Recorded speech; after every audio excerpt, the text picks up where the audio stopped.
जो लोग सोते वक्त लाइट बंद कर देते हैं, फिर इस घर में क्या होता है और कौन आता है? अल्लाह के प्यारे नबी का ये फरमान सुन लें। सोने से पहले लाइट बंद करनी चाहिए या नहीं? ये एक ऐसा सवाल है कि अक्सर लोग इस बारे में पूछते हैं कि लाइट बंद करके सोना चाहिए या लगाकर। कुछ लोग लाइट जलाकर सोने के आदी होते हैं, जबकि बाज लोग बिल्कुल अंधेरे में सोने के आदी होते हैं। आज हम आपको ये बताने जा रहे हैं कि सोने से पहले लाइट न बंद करने से क्या होता है, और हम आपको ये भी बताएंगे कि सोने से पहले लाइट बंद करने के हवाले से आप सल्लल्लाहु अलैहि वसल्लम का क्या फरमान है। हम आपको लाइट न बंद करने के बारे में भी बताएंगे, लेकिन उससे पहले आपको इहादीस की रोशनी में सोने के चंद आदाब बताते हैं। जब तुम अपने बिस्तर पर आओ तो वजू कर लो, जैसे नमाज के लिए वजू किया जाता है। मकसद ये है कि सोते वक्त बावजू रहना सुन्नत है, और बावजू सोने के फवायद के बारे में यह भी बयान किया गया है कि बावजू सोने से इंसान डरावने ख्वाब और शैतान के खुलवार से महफूज रहता है। अगर उस रात उसकी मौत हो जाए तो तहारत की हालत में मौत होगी, और अगर कोई अच्छा ख्वाब देखे तो वो सच्चा हो सकता है। इस तरह से रवायत में ये भी आया है कि सोने से कबल बिस्मिल्लाह कहकर 3 बार बस्तर को अच्छी तरह झाड़ लेना चाहिए, जैसा कि इरशाद है, जो अपने बस्तर से उठ जाए फिर दोबारा सोने के लिए आए तो 2 बार उसको झाड़ ले, क्योंकि मालूम नहीं कि उसके जाने के बाद वहां क्या कुछ आया है। हमें चाहिए कि सोने से पहले इन बातों का खास ख्याल रखें। अब बात करते हैं कि रात को लाइट न बंद करने के हवाले से आप सल्लल्लाहु अलैहि वसल्लम की हदीस है कि सोने से पहले आग और चिराग बुझा दें,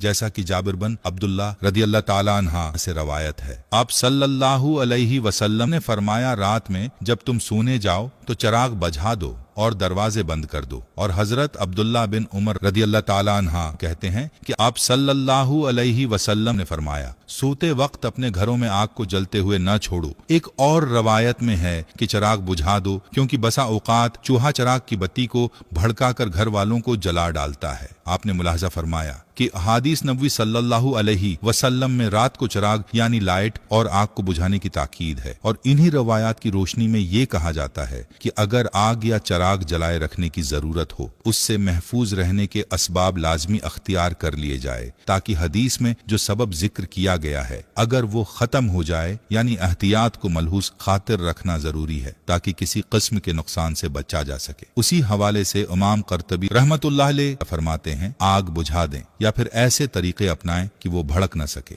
याद रहे कि आप सल्लल्लाहु अलैहि वसल्लम के बताए हुए हर तरीके में बड़ी हिकमत है। अब अगर बात की जाए मौजूदा दौर में लाइट की, तो उससे अगरचा आग भड़कने का खदशा नहीं होता, लेकिन फिर भी रोशनी तो मौजूद रहती है। और हदीस में चिराग का अलग से जिक्र उसलिए किया गया है कि उस जमाने में चिराग रोशनी के लिए जलाया जाता था। याद रहे कि रात जिसको अल्लाह ताला ने नींद के लिए बनाया है, वो रोशनी होने के सबब इसमें इंसान प्रसकून नींद नहीं कर सकता। हदीस में जो चिराग का जिक्र है उसको मौजूदा दौर की लाइट के मुतबादल ही समझा जाएगा। जहां तक बात है लाइट न बंद करने के साइंसी नुकसान की, तो एक साइंसी तहकीक पर यह बात सामने आई है कि जो लोग रात को सोते वक्त लाइट बंद नहीं करते तो उनका वजन बढ़ने और उनमें कैंसर जैसे मर्ज पैदा होने का एहतिमाल है। इसीलिए चाहिए कि रात को सोने से पहले लाइट को सुन्नत समझकर बंद कर दें। और याद रहे कि सुन्नत पर अमल से न सिर्फ सवाब मिलेगा, बल्कि हर सुन्नत में बड़ी हिकमतें हैं। आप सल्लल्लाहु अलैहि वसल्लम की जात अक़दस को अल्लाह ताला ने तमाम इंसानों के लिए नमूना बनाकर भेजा, और हर मुसलमान के लिए लाजिम है कि वो अपनी जिंदगी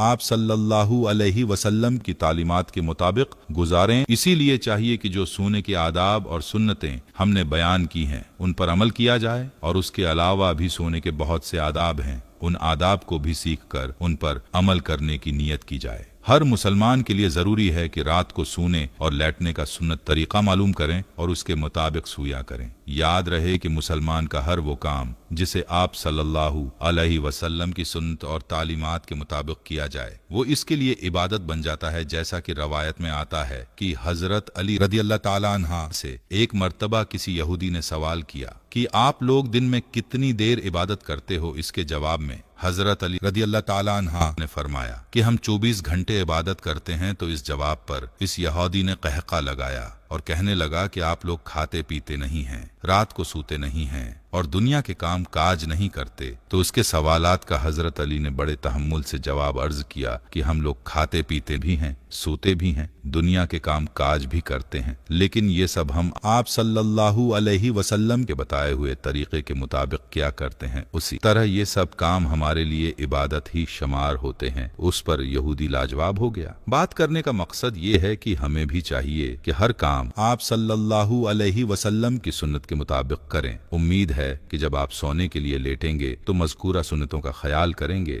یاد رہے کہ سونے کے لیے لیٹنے کا سنت طریقہ یہ ہے کہ دائیں کروٹ پر دائیں، ہاتھ رخسار کے نیچے رکھ کر قبلے کی طرف منہ کر کے سوئے۔ اگر مکمل وقت اسی کیفیت میں سونا مشکل ہو تو کم از کم سونے کے لیے لیٹتے وقت اس طریقے پر لیٹ جائے۔ بصورت دیگر سیدھا لیٹنے میں بھی کوئی حرج نہیں، البتہ پیٹ کے بل الٹا لیٹ کر سونا ناپسندیدہ اور ممنوع ہے۔ ایک حدیث میں آپ صلی اللہ علیہ وسلم نے ایک شخص کو پیٹ کے بل الٹا لیٹے دیکھا تو فرمایا ایسے یعنی پیٹ کے بل الٹا لیٹنا اللہ تعالیٰ کو پسند نہیں ہے، اسی لیے چاہیے کہ سونے کے لیے لیٹے تو سنت طریقے کے مطابق لیٹے۔ اللہ تعالیٰ سے دعا ہے کہ اللہ ہمیں دین کی سمجھ نصیب فرمائے اور اس کے مطابق زندگی بسر کرنے کی توفیق عطا فرمائے۔